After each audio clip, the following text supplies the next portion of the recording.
ఇది AP voice power, జనం కోసం మనం.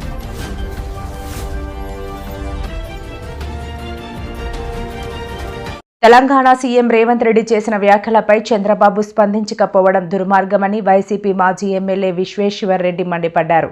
చంద్రబాబు మంత్రుల వ్యాఖ్యలు చూస్తుంటే రేవంత్ రెడ్డి చెప్పింది నిజమే అన్నట్లుగా ఉంది అని వ్యాఖ్యలు చేశారు. ఈ మేరకు ఆయన మీడియాతో మాట్లాడారు. రాష్ట్ర ప్రజలందరికీ కూడా ఇది అవమానకరమైంది, ఇది ఒక రకంగా ద్రోహపూరితమైనటువంటిది కూడా అనేటువంటిది ఇక్కడ అందరూ కూడా అభిప్రాయపడినారు.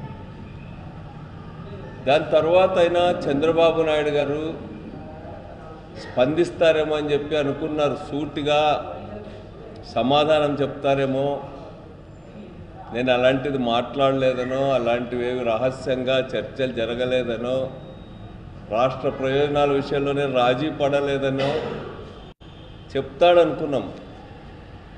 కానీ ఆయన అట్లాంటి విషయాలు చెప్పకుండా రాయలసీమ లిఫ్ట్ ఇరిగేషన్ అనేటువంటిది చాలా పరిమితమైందని, ఆ ప్రాజెక్ట్ అవసరమే లేదన్నటువంటి రీతిలో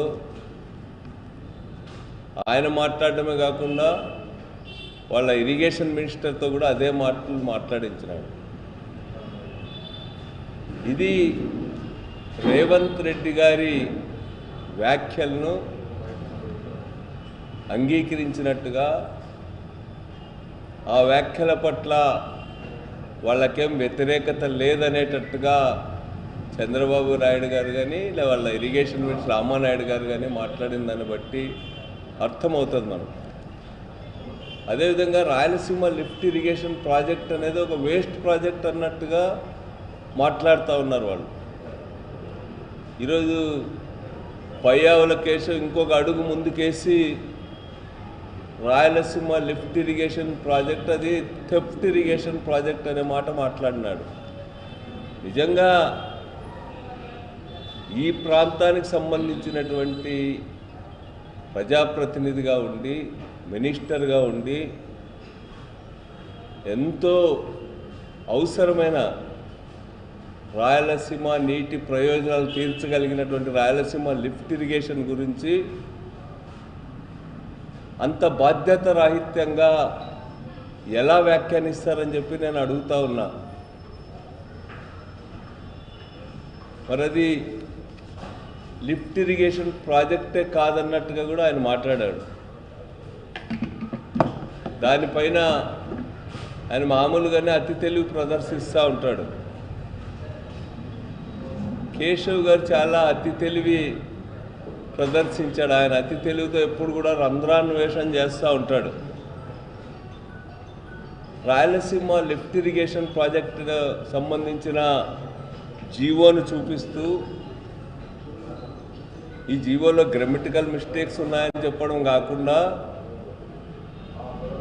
దాంట్లో తనకు అనుకూలమైనటువంటి ఒక పార్ట్ను మాత్రమే తీసుకొని అసలు దీంట్లో స్పష్టతే లేదు, ఇది ఇరిగేషన్ ప్రాజెక్టా లేకపోతే డ్రింకింగ్ వాటర్ ప్రాజెక్టా లేకపోతే కేవలం చెన్నైకి నీళ్ళు అందించే ప్రాజెక్టుగా అనే అనుమానాలు కలుగుతున్నాయని చెప్పి మాట్లాడాడు. అసలు ఇది ప్రాజెక్టే కాదన్నాడు. నేను ఒకసారి కేశవ్ గారిని అడుగుతా ఉన్నా, మీరు ఆ ప్రాజెక్ట్ అంతా కూడా సందర్శించినా అని చెప్పి చెప్తా ఉన్నారు కదా, మళ్ళీ ఆ ప్రాజెక్టులో జరిగినటువంటి పనులు మీకు కనిపించలేదా అని చెప్పి నేను అడుగుతా ఉన్నా. అది థెఫ్ట్ ఇరిగేషన్ ప్రాజెక్ట్ అయితే మీరేం చెప్తా ఉన్నారు, దానికి సంబంధించిన దాదాపు 700 కోట్ల రూపాయలకు పైగా ప్రభుత్వానికి సంబంధం లేకుండానే కాంట్రాక్టర్కి ఇచ్చేశారనే మాట మాట్లాడుతూ ఉన్నాడు.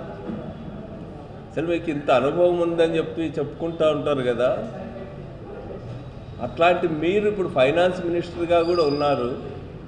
700 కోట్లు అంటే 1 రూపాయి 2 రూపాయలు కాదు, 700 కోట్ల రూపాయలు ప్రభుత్వానికి సంబంధం లేకుండా ఏ విధంగా ఇవ్వడం జరుగుతుంది అనేటువంటిది నేను ఈ సందర్భంగా అడుగుతున్నా. బహుశా ఈ మధ్యకాలంలో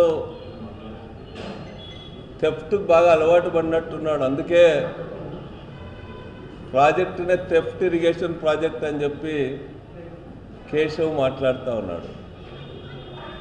అది ఎఫ్ఆర్ఎం లెవెల్స్ వీటన్నిటినీ సర్దుబాటు చేసుకోవడానికి కార్పొరేషన్ ద్వారా గవర్నమెంట్ అనుమతి ఇచ్చినటువంటిది. అది దాన్ని పట్టుకొని ప్రభుత్వానికి సంబంధం లేకుండా 700 కోట్ల రూపాయలు ఇచ్చేశారనేటువంటి మాట మాట్లాడుతున్నారు. మరి థెఫ్ట్ ఇరిగేషన్ ప్రాజెక్ట్ అని మీరు అన్నారు కదా, మీరు ఫైనాన్స్ మినిస్టర్ అయిన తర్వాత ఈ ప్రాజెక్టుకి మీరు 190 కోట్ల రూపాయలు ఇచ్చింది వాస్తవం కాదా అని నేను అడుగుతా ఉన్నా. అసలు ఇది ప్రాజెక్టే కాదు, ఇది థెఫ్ట్ ఇరిగేషన్ ప్రాజెక్ట్ అనే మీరు మీ ప్రభుత్వ హయాంలో 190 కోట్ల రూపాయలు ఏ విధంగా ఇచ్చారు? మీరు థెఫ్ట్ ఇరిగేషన్ ప్రాజెక్ట్ అనుకున్నాడు మీరు ఇచ్చినారంటే ఏమైనా వాటాలు ఉన్నాయా మీకు అని చెప్పి నేను అడుగుతా ఉన్నా.